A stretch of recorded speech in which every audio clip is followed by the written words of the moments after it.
Bonjour, aujourd'hui c'est le 15 octobre et notre méditation est basée sur Romains chapitre 15, verset 4. Or, tout ce qui a été écrit d'avance a été pour notre instruction, afin que par la persévérance et par le réconfort que donnent les Écritures, nous possédons l'espérance.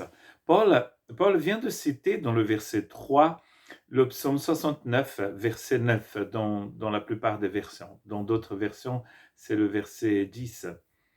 Euh, voilà, donc il vient de citer ce verset messianique qui il dit que les insultes qui étaient destinées au Seigneur sont tombées sur le Messie. Et il dit cela pour exhorter les chrétiens à vivre dans l'unité du corps du Christ. Le Christ a pris sur lui les insultes. Et il a cité qu'une partie de ce verset-là, du psaume 69, l'autre partie parlait du zèle que le Messie aurait pour la maison du Seigneur. Et il a cité que donc cette petite partie. Mais du coup, il dit, or, tout ce qui a été écrit d'avance l'a été pour notre instruction. Donc, il dit ici que ces textes de l'Ancien Testament, les écritures que Paul avait, ont été écrites, elles ont été écrites pour le peuple d'Israël, mais aussi pour nous, donc pour lui et pour les chrétiens de son époque, et pour nous aussi. Et ça nous donne de l'instruction. Maintenant, nous avons aussi le Deuxième Testament, la Deuxième Alliance, le Nouveau Testament. Et donc, ces choses-là ont été écrites pour notre instruction. Les croyants, les chrétiens croient que les Écritures saintes nous ont été données par le Seigneur pour nous instruire, justement, comme il est dit ici. La finalité de cette instruction, elle vient ensuite quand il dit « afin que par la persévérance et par le réconfort qui donne les Écritures, nous possédions l'espérance ». Donc la connaissance de ces Écritures vont nous aider à persévérer. La persévérance, c'est un genre d'endurance, n'est-ce pas, dans l'épreuve. Et vous savez très bien que pour courir, pour participer d'une compétition, il vous faut de l'endurance. Mais pour avoir cette endurance, vous avez besoin de courir, n'est-ce pas?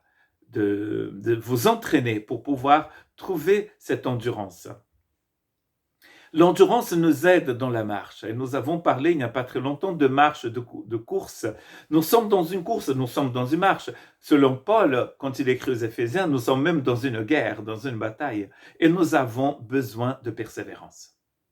Car il y aura des jours où les choses ne seront pas très simples. Et si nous revenons à notre contexte, le contexte ici, c'est le rapport entre les faibles et les forts.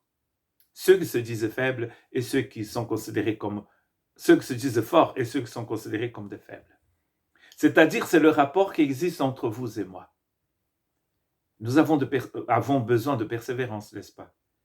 Nous avons besoin de persévérance pour la marche chrétienne, pour notre vie avec le Seigneur, car les jours sont mauvais, nous disent les Écritures, mais nous avons aussi de persévérance dans les relations que nous avons les uns avec les autres. Nous avons envie que le problème s'en aille. Par exemple, que la personne que j'ai en face de moi et avec qui j'ai un conflit, ça serait mieux pour moi qu'elle parte, soit au ciel ou ailleurs.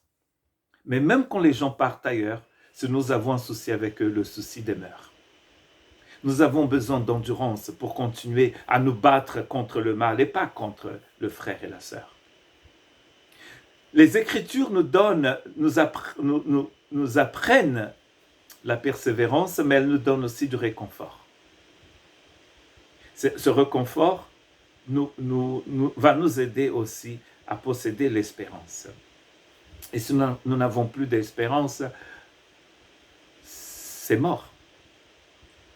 Romains, la même épître de Paul à l'église de Rome, nous dit que l'espérance que nous avons reçue ne trompe pas.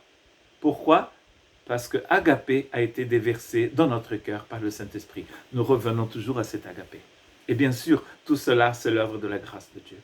Notre espérance est vivante parce qu'agapé a été déversé dans notre cœur par le Saint-Esprit. Et si nous commençons par la fin de ce verset, nous avons reçu le Saint-Esprit qui nous donne agapé. Du coup, notre espérance ne trompe pas. Elle est vivante. Donc, persévérance, réconfort, espérance. C'est ce que nous possédons ici dans les Écritures. Voilà pourquoi il est important de connaître ces Écritures. La connaissance du Seigneur nous vient aussi par la connaissance des Écritures. Mais si vous ne lisez jamais les Écritures, si vous ne les méditez pas, comment voulez-vous avoir la persévérance, le réconfort et l'espérance? Que selon Paul, viennent avec l'instruction que nous donnent les Écritures.